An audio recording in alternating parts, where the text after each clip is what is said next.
Kalau kita punya lempengan besi dipanaskan, berarti kita mengalirkan energi kalor ke dalam besi itu. Pada suhu tertentu, maka ikatan molekul antar besi itu akan berpisah. Tapi saat besi itu didinginkan kembali, maka molekul-molekul itu kemudian akan menyatu kembali pada saat suhu sudah dingin kembali. Hal ini berlaku pada semua benda. Benda apa saja di semesta ini, kalau dipanaskan, dibakar, pasti akan berpisah ikatan antar molekulnya. Tetapi setelah didinginkan, maka ikatan molekulnya akan menyatu kembali. Ini adalah hukum alam. Dan hukum alam ini sebetulnya mengajarkan sebuah cara hidup yang sangat luar biasa. Ternyata panas selalu memisahkan, sedangkan dingin selalu menyatukan. Persaudaraan antar manusia akan bercerai-berai pada saat manusia mengizinkan dirinya panas. Ketika kebencian, kemarahan, rasa tidak suka, dendam, iri hati diizinkan membakar pikiran setiap manusia, maka dalam waktu yang bersamaan manusia yang mengizinkan terbakar dengan kemarahan, kebencian, maka akan bercerai-berai. Yang dibutuhkan di semesta sekarang ini adalah energi kesejukan, energi kelembutan, energi yang selalu menyatukan. Energi-energi yang selalu memisahkan sudah memberikan sebuah pengalaman kepada kita. Ternyata keterpisahan itu sangat tidak nyaman. Demikian juga proses penyatuan manusia dengan Tuhan. Ketika kita mengizinkan pikiran kita, jiwa kita terpanaskan oleh api hawa nafsu, maka menjadi amat sulit kita menyatukan diri dengan Tuhan. Tapi saat kita mengizinkan diri kita dihinggapi oleh kelembutan, pemahaman, kearifan, pengertian, kemampuan untuk bisa menerima perbedaan, kesejukan dan kelembutan itu akan memudahkan kita untuk menyatu dengan Tuhan. Ini pelajaran yang sangat luar biasa dari semesta yang menjadi topik kita hari ini. Sebelum saya lanjutkan pada kajian kita hari ini, beberapa hari yang lalu saya mendapatkan sebuah hadiah dari seorang sahabat yang terkasih. Beliau menyampaikan sebuah cerita inspirasi yang sangat menyentuh. Cerita ini dari India. Terlepas cerita ini asli atau tidak asli, tetapi cerita ini telah mengubah pikiran kita dari kebiasaan menolak menjadi kebiasaan mengalir. Cerita ini tentang sebuah keluarga, seorang ayah, seorang ibu, dan satu anak tunggal perempuan. Anak cantik berumur 8 tahun, namanya Sindu. Anak ini sangat takut kalau jam makan sudah tiba. Karena anak ini paling tidak suka diberikan makanan khas India. Nasi susu ayam namanya. Dan kalau ibunya sedang memasak makanan khas India, nasi susu ayam ini, anak ini sudah berurai air mata. Karena dia akan menghadapi sebuah penderitaan, harus memakan makanan yang sangat dia tidak suka. Tetapi ibu bapaknya memiliki patron kuno. Kalau anak itu tidak makan makanan khas India, ibu bapaknya berpikir anak ini akan sakit.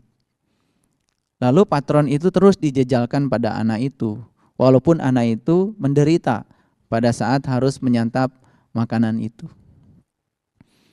Suatu hari ibunya memasak makanan khas India itu. Dan setelah selesai memasak, kemudian ibunya menyuruh suaminya untuk memberikan makanan itu satu mangkuk kepada anaknya. Dan saat ayahnya membawa satu mangkuk makanan itu, anaknya sudah berorai air mata.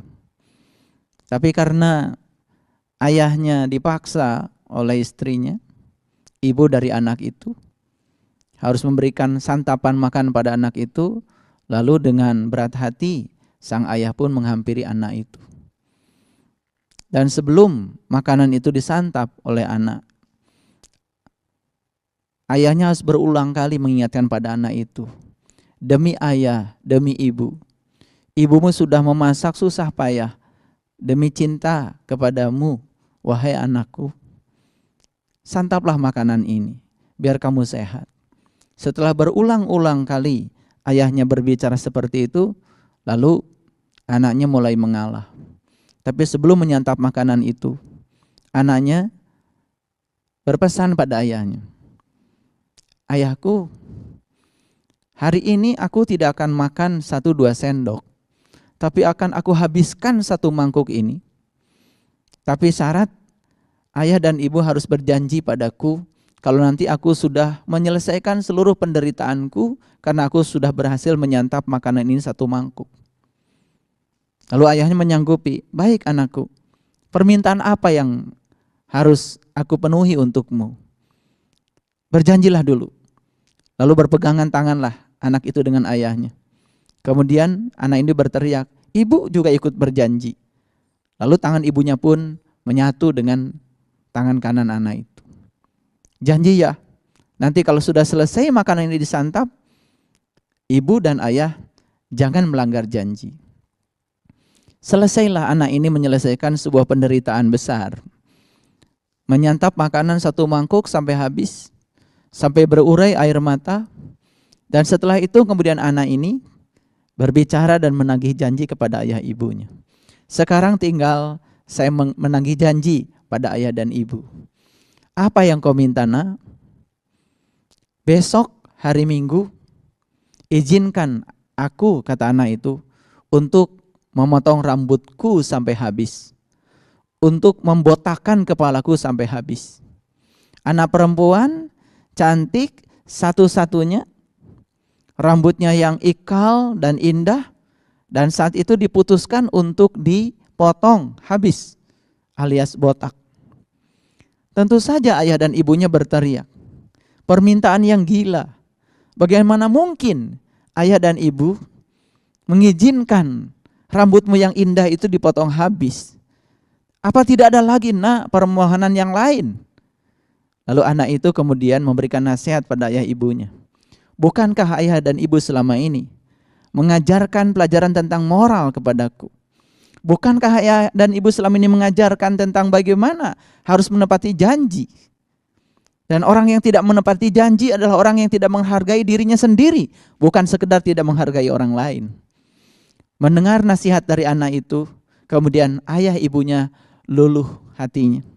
Dan kemudian hari Minggu benar-benar pergi ke tukang potong rambut dan dihabiskan rambutnya sampai botak. Lalu besok hari Senin saat pergi ke sekolah, seperti biasa ayah dan ibunya mengantarkan anak kesayangan ke sekolah yang rambutnya sudah botak. Sesampai di sekolah, turun dari mobil, kemudian anak itu pamitan dan mengizinkan dan melambaikan tangannya, kemudian berpisahlah dengan ayah dan ibunya. Dari kejauhan, ayah dan ibunya melihat anak itu berjalan dengan kepala botak masuk kelas. Tepat sebelum masuk kelas, ada mobil berhenti di depan itu. Dan ada seorang anak laki-laki turun dari mobil itu. Ternyata kepalanya botak juga. Lalu ayah ibunya berpikir, oh kayaknya di sekolah ini sedang tren rambut botak. Tapi kemudian anak laki itu memanggil Sindu. Sindu. Kemudian Sindu menoleh. Setelah Sindu menoleh, kemudian anak laki ini bernama Haris berteriak, tunggu Sindu. Dan kemudian dua anak itu berjalan masuk ke dalam kelas. Dari mobil yang tadi ditumpangi oleh anak laki-laki itu, turunlah seorang perempuan. Ternyata ibunya Haris. Lalu ibunya Haris menghampiri ayah dan ibunya Sindu. Dan saat itu kemudian ibunya Haris menyatakan, berbahagialah ibu bapak. punya anak seperti malaikat, punya anak berhati mulia, punya anak berhati penuh dengan cinta dan kasih. Ayah ibunya Sindu belum mengerti apa yang terjadi. Ternyata seminggu yang lalu Sindu itu datang ke rumahnya Haris. Karena Haris sudah 2 bulan tidak masuk sekolah. Gara-gara apa? Gara-gara rambutnya botak. Bukan karena dibotakin, tapi karena Haris menderita leukemia dan harus dikemoterapi. Gara-gara dikemoterapi, rambutnya Haris ini botak. Lalu Haris menjadi malu untuk datang ke sekolah, takut diejek sama teman-temannya. Saat itu Sindu mengatakan, aku punya cara untuk mengatasi rasa malumu Haris. Sekolahlah temanku. Dan itulah pengorbanan yang dilakukan oleh Sindu. Cinta yang sangat luar biasa. Seorang anak umur 8 tahun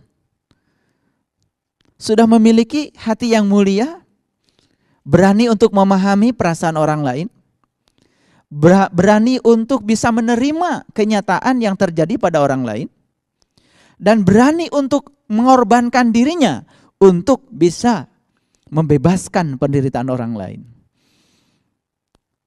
Ini yang saya sebut kenapa cerita ini sangat menyentuh. Dan menurut saya, ini adalah iman.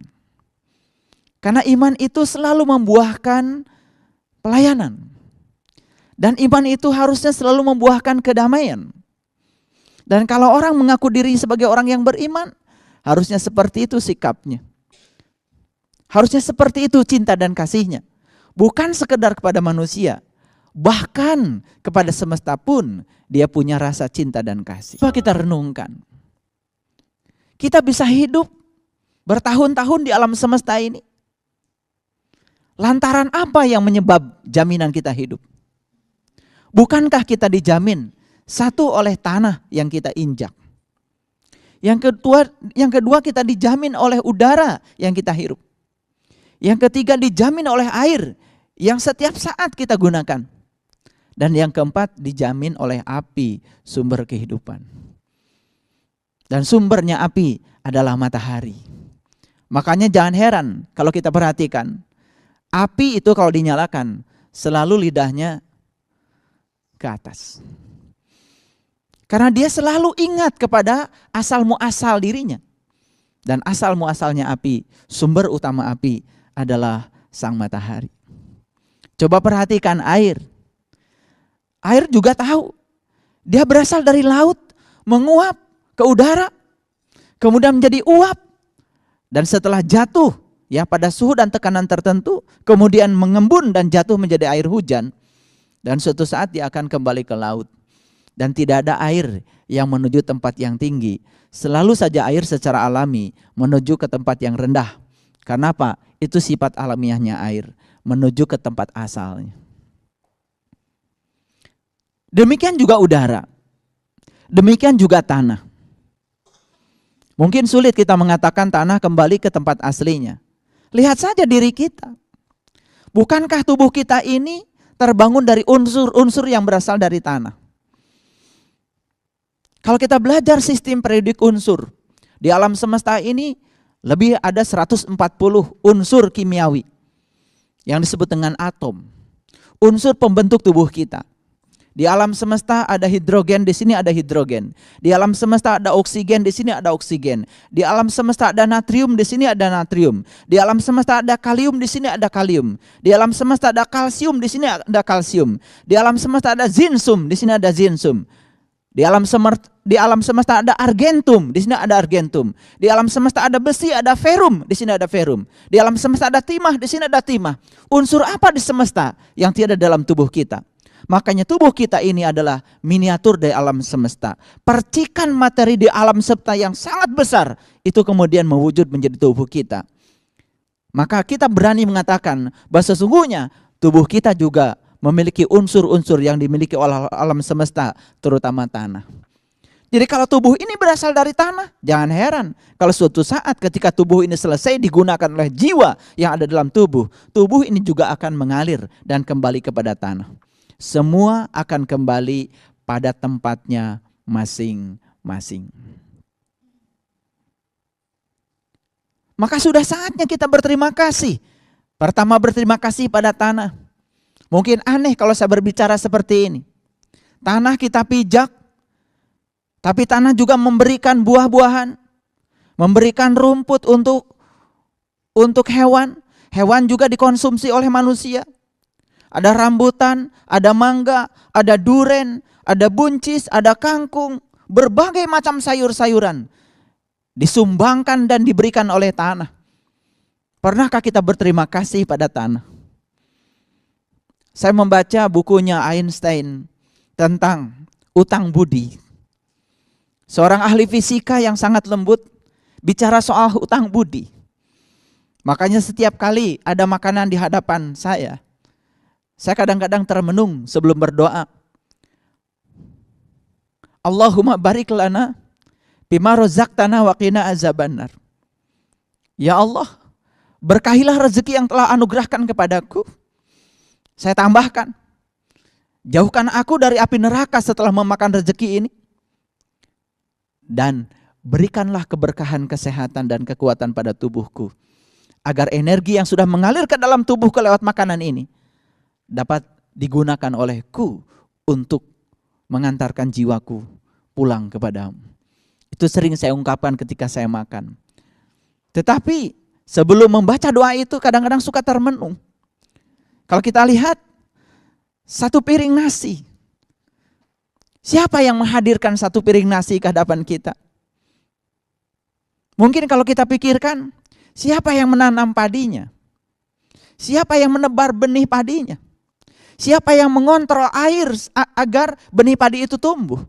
Siapa yang mengontrol air agar padi itu terus tumbuh sehingga saatnya panen bisa memberikan hasil panen kepada kita? Siapa yang memberikan pupuk? Dan siapa yang mengurus pupuk? Siapa yang menciptakan pupuk? Siapa yang bikin pabrik pupuk? Siapa yang bikin mesin hular untuk menggiling padi? Siapa yang mengangkat padi ke tempat giling padi? Dan siapa yang mengangkat beras ke pasar? Dan siapa yang mengangkat beras dari pasar ke rumah kita?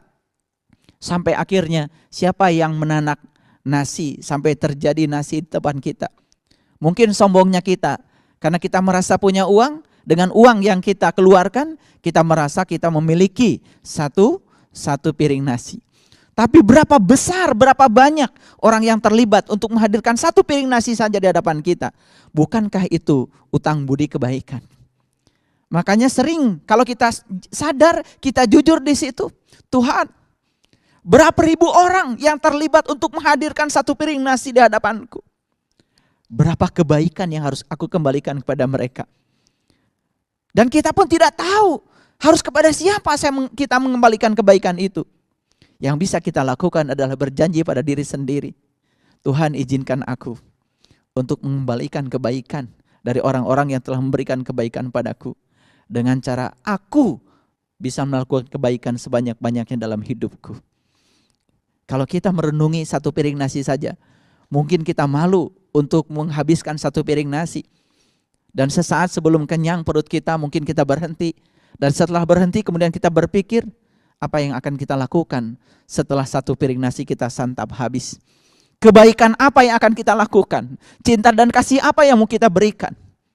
Bisakah kita seperti Sindu yang menggunting seluruh rambutnya demi untuk memberikan motivasi kepada temannya yang umurnya baru 8 tahun.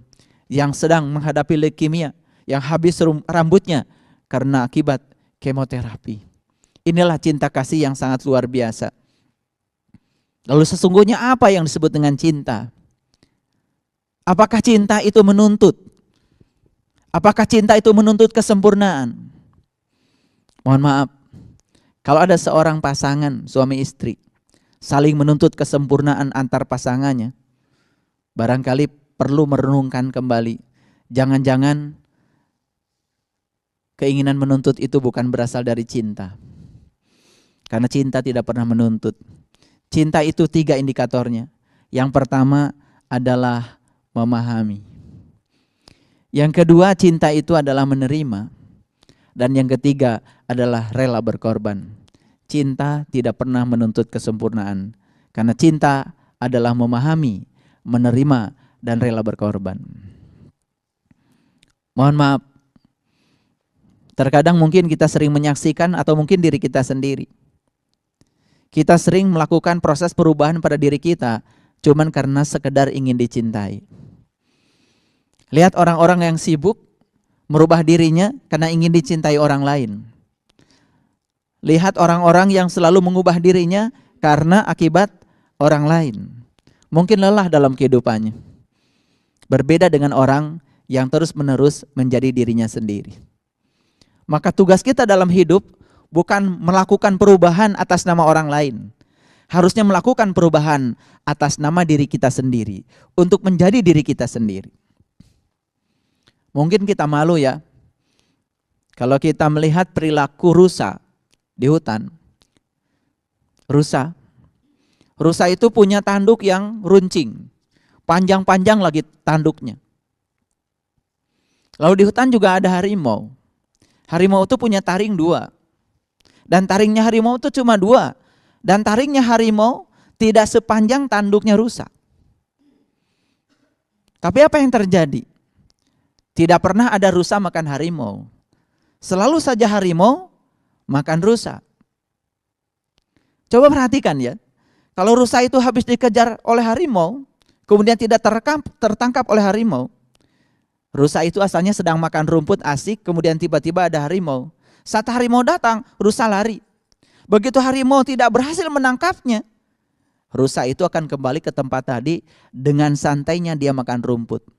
Sesaat rusa bisa melupakan masa lalunya, padahal dia hampir saja terjebak dalam kematian, dikejar oleh harimau.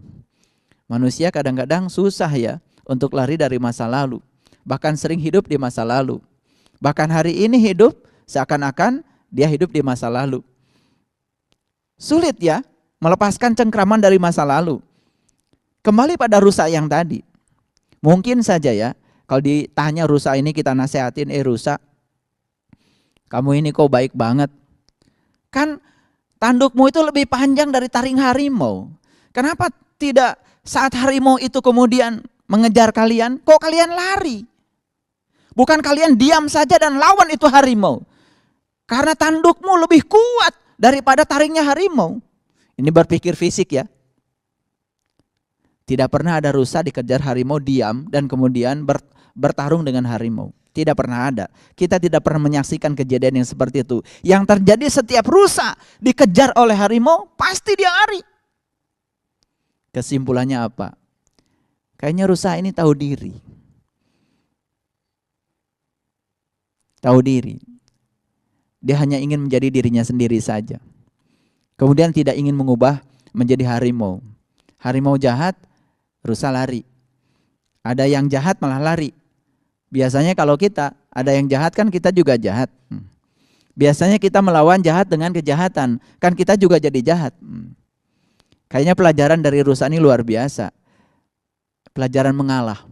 Walaupun akhirnya harus tertangkap oleh harimau, mungkin rusa akan mengatakan pada dirinya, aku diciptakan Tuhan memang untuk menjadi makanan harimau. Hukum alamnya seperti itu. Mungkin dia mengerti bahasa Tuhan. Dan cara dia menyembahkan diri kepada Tuhan, sembahyang dia kepada Tuhan, ya dengan cara mengorbankan dirinya untuk dimakan ya binatang-binatang pemakan daging. Mungkin juga termasuk manusia. Dan kalau ini cerita ini dilanjutkan jadi panjang. Tapi intinya sebetulnya adalah ya menjadi diri sendiri itu ternyata penting.